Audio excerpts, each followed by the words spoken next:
You know what's wild?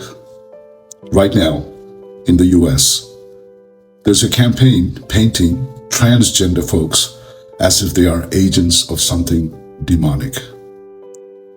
So if you support trans rights, suddenly you're ungodly, leftist, anti-Christian. But here's the thing. This isn't a dialogue. It's a weapon. The percentage of trans people in the US isn't huge. About 0.8% of the people, but that's over 2 million people. 2 million. So if it's not about numbers, what is it about? Power, fear, control? Many conservative voices argue that being trans is against God's design. They call gender identity demonic, evil, a denial of God's assignment. And politicians, they love it. They rally people with slogans like protect the children, preserve family, save tradition. That turns trans people into scapegoats, villains that supposedly threaten society. But demonizing human beings isn't faith. It's politics wearing a mask of religion. So, if you're open to it, let's look at this properly. Let's look at the history, because this isn't new. You see, in India and South Asia, Hijras, the third gender, have existed for centuries.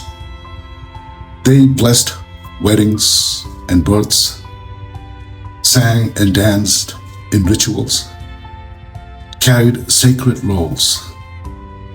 Among indigenous nations in North America, they were called Two-Spirit, and the Two-Spirit people were healers, mediators, keepers of ritual, not shameful but honored. In Hindu iconography, there is a form called Ardhanarishvara, half Shiva, half Shakti, half male, half female. A divine truth that masculine and feminine are not separate, but one. Across myths and epics, gods and heroes change gender, cross borders, or even live beyond categories. This isn't fringe. This is part of human spiritual heritage. So why do we treat gender variances as shameful? Colonization. When the British came to India, they criminalized Hijras, the third gender community in India. They stamped out rituals. They wrote laws and turned them into criminals. In many cultures, colonial rule and imported religion erased roles that once gave gender variant people dignity. What was once sacred became sin. Today, trans and third gender people are still here, millions of them. But because of rejection, many face discrimination, unstable housing, poverty. You see, in India, despite a 2014 Supreme Court ruling that legally recognized a third gender, social stigma still pushes many into begging or sex work. Not by choice, but because every other door is closed for them. The law says equal, but society doesn't always follow. Here's what we need to know.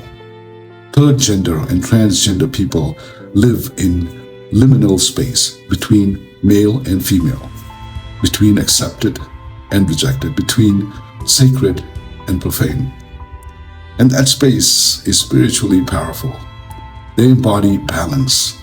They show us the truth that life is not either or, it's both and some. When we shame or silence them, we cut off part of our collective soul. When we honor them, we heal. Let me be clear. The conflict isn't with people of faith. It's with rigid dogmas that refuse compassion. If you truly believe in mercy, in grace, in divine wisdom, you cannot write off entire human beings as evil for their identity. So here's what you can do. Challenge the narrative. Ask them, which scripture, which tradition, which God? Learn the history.